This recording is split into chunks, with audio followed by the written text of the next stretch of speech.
जय माता दी। एक इच्छाधारी नाग अगर एक साधारण स्त्री को अपनी बहन बना ले तो सोचिए कि क्या क्या कर सकता है अपनी प्यारी बहन के लिए। तो आने वाली नाग पंचमी और रक्षाबंधन के उपलक्ष्य में आज आपको सुनाऊंगी ये पौराणिक कथा, जिसमें नागराज ने बनाया एक स्त्री को अपनी बहन, और फिर जो हुआ वो बड़ा ही रोचक था। आइए सुनते हैं ये कहानी। प्राचीन काल में एक सेठ जी के 7 पुत्र थे। सातों के विवाह हो चुके थे। सबसे छोटे पुत्र की पत्नी बड़ी ही प्यारी, सुशीला और विदुषी थी, पर उसका कोई भाई नहीं था और इस बात से अक्सर दुखी रहती थी। एक दिन बड़ी बहू ने घर लीपने को पीली मिट्टी लाने के लिए सभी बहुओं को साथ चलने को कहा, तो सभी धलिया और खुरपी लेकर मिट्टी खोदने लगीं।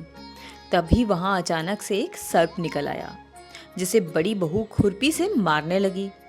पर यह देखकर छोटी बहू का दिल दहल गया। उसने तुरंत अपनी जेठानी को रोकते हुए कहा, अरे दीदी मत मारो इसे, ये बेचारा निरपराध है, क्या दोष है इसका, छोड़ दीजिए इसे प्लीज।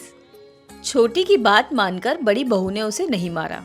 तब सर्प एक ओर जाकर बैठ गया।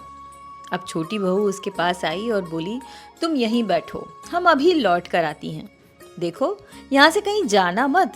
और यह कहकर वो सबके साथ मिट्टी लेकर घर चली गई और वहाँ काम काज में फंसकर ये भूल ही गई कि वो सर्प को वहाँ बिठा कर आई है और उससे वादा करके आई है कि वो थोड़ी देर में वापस आ रही है। छोटी ऐसे बेहोश होकर अपने काम में लगी रही कि सारी रात बीत गई और उसे याद ही नहीं आया कि वो सर्प को छोड़ कर आई है। अगले दिन जब सवेरा हुआ तो अचानक उसे याद आया कि वो तो सर्प को वहाँ बैठने को बोल कर आई है और अब तक वापस ही नहीं गई। जल्दी जल्दी वापस वहाँ गई और देखा कि सर्प वहीं बैठा हुआ है। उसे बड़ा अफसोस हुआ।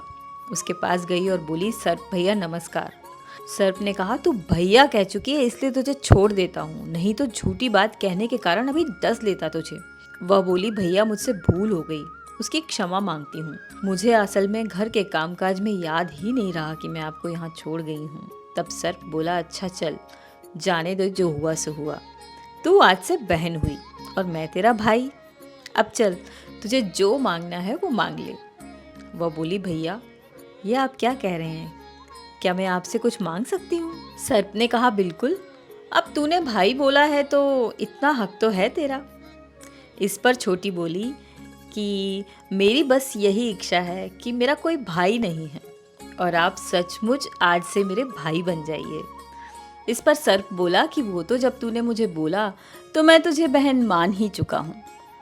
इस तरह सर्प उसका भाई बनकर उस दिन वहाँ से चला गया और बोला कि अब तुम्हें जब भी मेरी ज़रूरत हो तो बस मुझे याद कर लेना। इस तरह कुछ दिन व्यतीत हो गए और कुछ दिनों बाद अचानक सर्प मनुष्य का रूप रखकर उसके घर आया और बोला कि मेरी बहन को भेज दो। सबने कहा कि अरे इसका तो कोई भाई ही नहीं है, अचानक से कहाँ से पैदा हो गया? तो वह बोला, मैं दूर के रिश्ते में इसका भाई हूँ, बचपन में ही बाहर चला गया था। उसके विश्वास दिलाने पर घर के लोगों ने छोटी को उसके साथ भेज दिया। उसने मार्ग में बताया कि छोटी, मैं वही सर्प हूँ, इसलिए तो डरना नहीं और जहाँ चलने में कठिनाई हो वहाँ बस मेरी पूंछ पकड़ लेना। उसने कहे अनुसार ही किया और इस प्रकार वह उसके घर पहुँच गई। वहाँ के धन ऐश्वर्य को देखकर तो छोटी चकित ही रह गई। इस तरह छोटी सर्प के साथ उसके घर में रहने लगी। अब एक दिन सर्प की माता ने उससे कहा कि सुन छोटी, मैं कहीं काम से बाहर जा रही हूँ, तो एक काम करना, मेरे पीछे से अपने भाई को दूध पिला देना, पर याद रखना कि दूध ठंडा हो। वो चली गई। अब थोड़ी देर बाद छोटी ने अपने भाई के लिए अपनी आदत के अनुसार गर्म दूध बना दिया और उसे बिल्कुल याद नहीं रहा कि माँ ने तो उसे ठंडा दूध पिलाने के लिए कहा है, और छोटी ने उसे गर्म दूध पिला दिया। गर्म दूध पीते ही उसके भाई का मुख बुरी तरह जल गया। अब जब माता आई तो उन्होंने अपने बेटे को इस तरह देखा तो बहुत क्रोधित हो गई। बोली, मैंने तुझे पहले ही बोला था कि उसे ठंडा दूध पिलाना, पर छोटी को तो कुछ याद ही नहीं था। अब माँ उस पर बहुत क्रोधित हुई, बहुत बिगड़ी, पर फिर सर्प के समझाने पर वह शांत हो गई।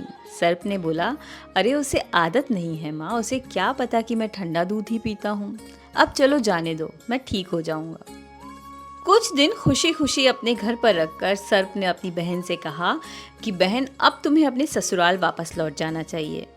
तब सर्प और उसके पिता ने उसे बहुत सा सोना, चांदी, जवाहरात, वस्त्र, भूषण आदि देकर विदा कर दिया। बहू जब अपने घर आई तो इतना सारा धन देखकर घर वाले और बड़ी बहू तो ईर्ष्या से जल भुन गए।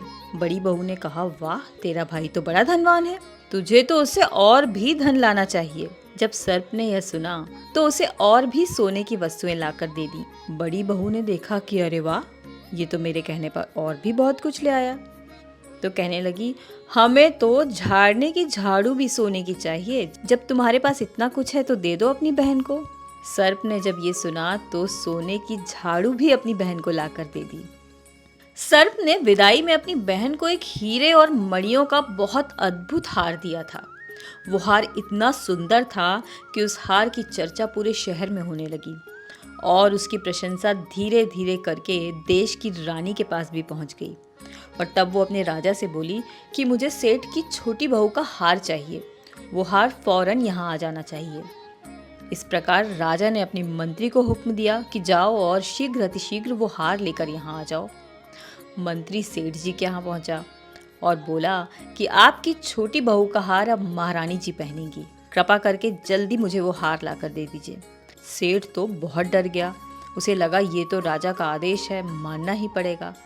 गया और छोटी बहू से कहा कि अपना वो मड़ियों वाला हार मुझे दे दे। छोटी बहू को ये बात बहुत बुरी लगी। उसने अपने भाई सर्प को याद दिलाया और बोली कि ये क्या हो रहा है, अब आप ही यहाँ आइए, रानी मेरा हार छीन रही है। वो बोली कि तुम कुछ ऐसा करो कि जब वह हार उसके गले में रहे तब तक के लिए सर्प बन जाए और वह मुझे लौटा दे, तब हार हीरे और मणियों का हो जाए।